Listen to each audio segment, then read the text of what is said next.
我叫韦一。记住我的名字了吧？你。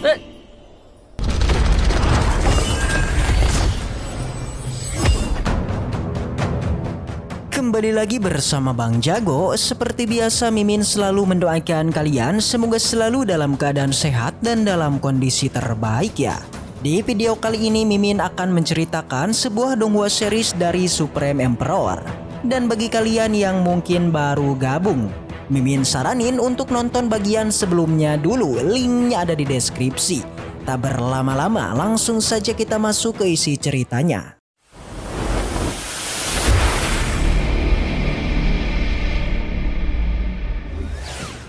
Cerita kembali dilanjutkan yang memperlihatkan si Shenran yang semakin marah dan berniat meledakkan Bos Muyun menggunakan harta Golden Core-nya. Apalagi jika ia bisa mengalahkan Bos Muyun di sini, ia juga akan merebut prasasti 9 rohnya. Tapi di sana Bos Muyun lah yang bilang tentang prasasti ini. Ialah yang lebih banyak tahu daripada mereka. Jadi percuma saja jika Shenran bisa merebutnya. Alhasil Shenran pun benar-benar sangat marah karena katanya dengan kekuatan inti emasnya, ia sudah bertaruh selama puluhan tahun. Tentunya ia pun semakin berniat untuk membunuh Bos Muyun menggunakan harta Golden Core-nya. Tapi untungnya Bos Muyun juga tidaklah kehabisan akal, dimana untuk menghindari kerugian yang berlebih besar lagi, ia pun lagi-lagi menyatukan 9 elemennya dan membentuk sebuah kekuatan ruang. Namun tanpa diduga, Shenran juga tak gentar sama sekali, yang membuat bentrokan di antara mereka pun tak bisa dielakkan.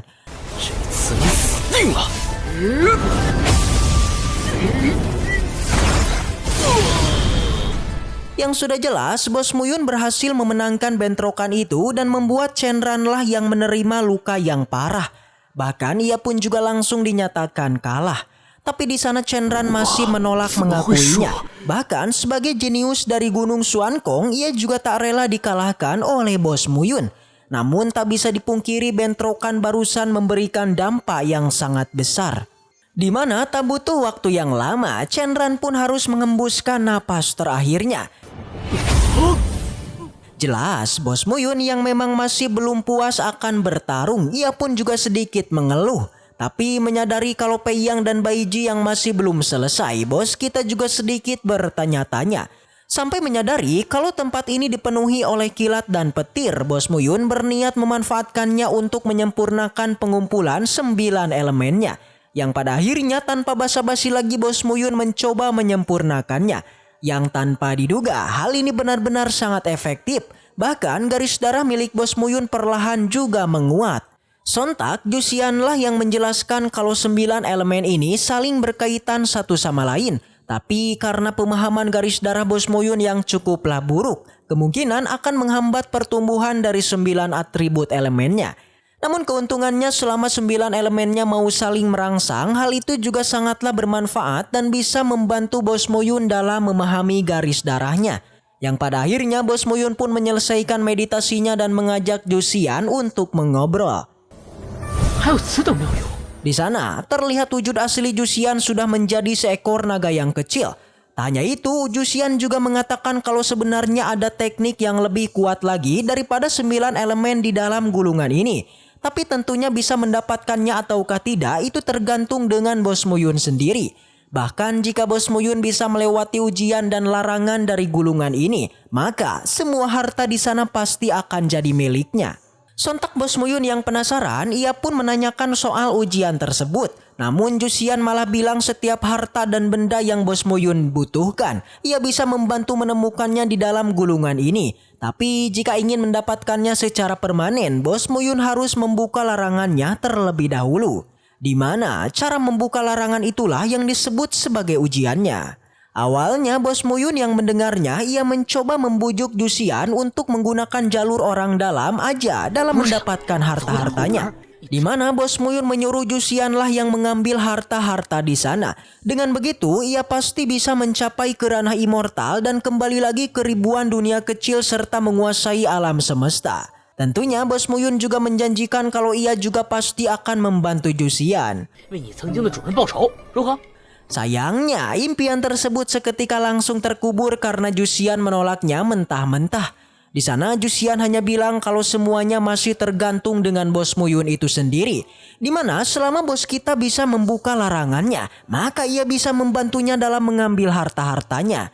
Apalagi harta di dalam gulungan Jusian itu adalah harta langka semua yang belum pernah ditemui sebelumnya. Sontak bos Muyun yang mendengarnya, ia pun sedikit mempertanyakan lalu kenapa dulu Jusian bisa memberikannya teknik 9 elemen. Yang ternyata ketika bos Muyun naik ke ranah kemarin, larangannya otomatis terbuka yang membuat gulungan Jusian memberikannya sebuah hadiah yaitu teknik tersebut. Tapi sekarang larangannya sudah tertutup lagi, yang pada akhirnya karena bos Muyun masih memanggilnya dengan sebutan Pak Tua, jadi Jusian pun mengenalkan diri kalau ia adalah roh artefak di dalam gulungan Jusian. Di mana ia pun juga menegaskan kalau nama aslinya adalah Guyi. 我叫鬼医。记住我的名字了吧？ Namun Muyun seperti meremehkan namanya. Menurutnya namanya ini tidak asik diucapkan, dia bahkan lebih senang jika memanggilnya Xiaoju ataupun Xiaogai karena nama-nama itu sangat mudah untuk diucapkan. Sontak Guiyu menjadi kesal. Di sela perdebatan mereka tiba-tiba prasasti di dalam tubuh Muyun seketika bereaksi. Di sana artefak itu mengatakan mengenai dirinya yang adalah sebuah tempat asal-usul dari reinkarnasi. Selain itu, artefak itu mendesak agar Guiyi segera membuka tempat roh dunia. Karena jika tidak dibuka maka kekacauan akan segera terjadi. Sontak saja bos Muyun menjadi kaget. Dia merasakan adanya sesuatu yang aneh di dalam tubuhnya. Bahkan bos Muyun seperti merasakan jika dirinya pernah ke tempat ini. Seketika setelah itu bos Muyun kesakitan. Segera Guiyi kembali ke dalam gulungan dan masuk ke dalam tubuh bos Muyun. Alhasil singkat cerita bos Muyun pun keluar dari dalam portal. Tepat di luar portal, di sana sudah hadir kedua praktisi yang sebelumnya memasuki portal ke-1 dan juga portal kedua. Ya, itu adalah Pei Yang dan juga Baiju. Keduanya kaget karena kini yang muncul hanya Muyun saja, lalu di mana Chenran? 你出现了，陈冉呢？ Muyun berpura-pura jika dia tidak mengetahuinya. Itu karena di dalam portal tadi Muyun bertemu dengan banyak monster yang mengejarnya. Jadinya ia memilih untuk kembali dan keluar dari dalam portalnya. Setelah itu Muyun juga menanyakan pengalaman mereka berdua saat berada di dalam portal.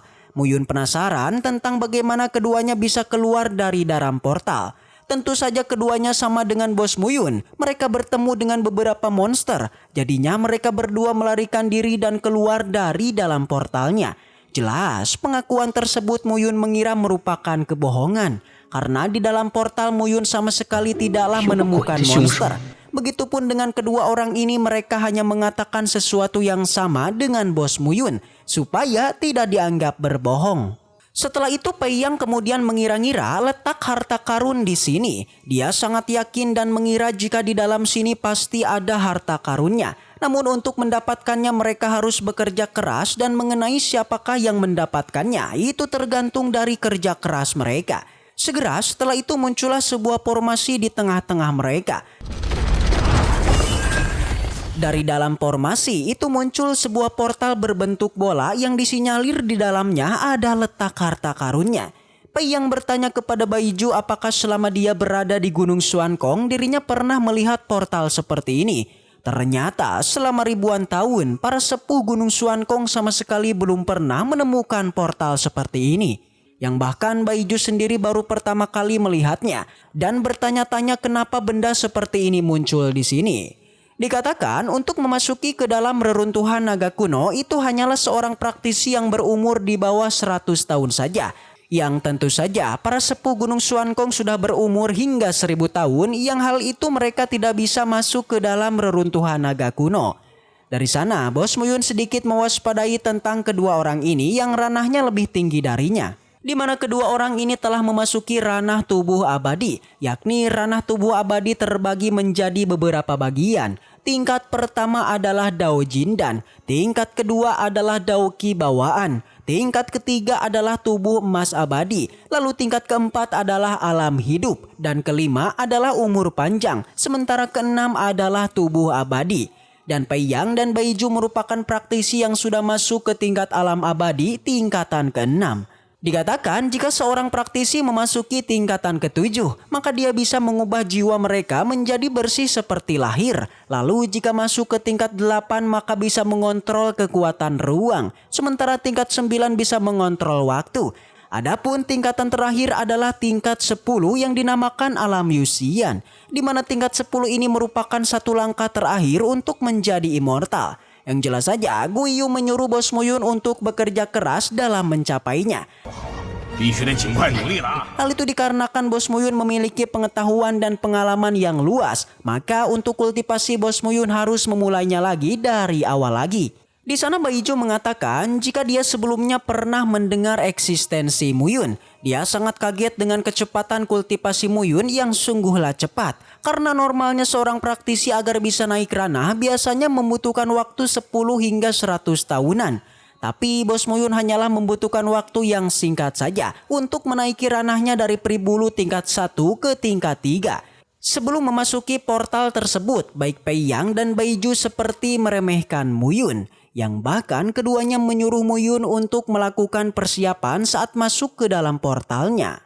Namun Bos Muyun tidak menghiraukannya dan akhirnya mereka pun memasukinya. Singkat cerita mereka pun sudah berada di sebuah tempat. Semua orang menemukan adanya sebuah benda yang menggantung yang itu adalah 9 sisik naga. Tentu untuk mendapatkannya mereka harus melakukan sebuah pertarungan, namun hal itu tidak dilakukan. Karena Baiju akan membagi sisik naga itu dengan dirinya dan juga Pei yang masing-masing mendapatkan 4 bagian. Sementara Muyun mendapatkan 1 bagian. Lalu bagaimanakah kelanjutannya? Apakah Muyun benar-benar rela kalau dia diberi jatah hanya 1 bagian?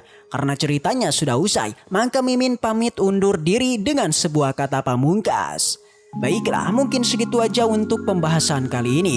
Dan semoga kita selalu diberikan kesehatan untuk mengawal Donghua ini. Dan sampai jumpa di video selanjutnya.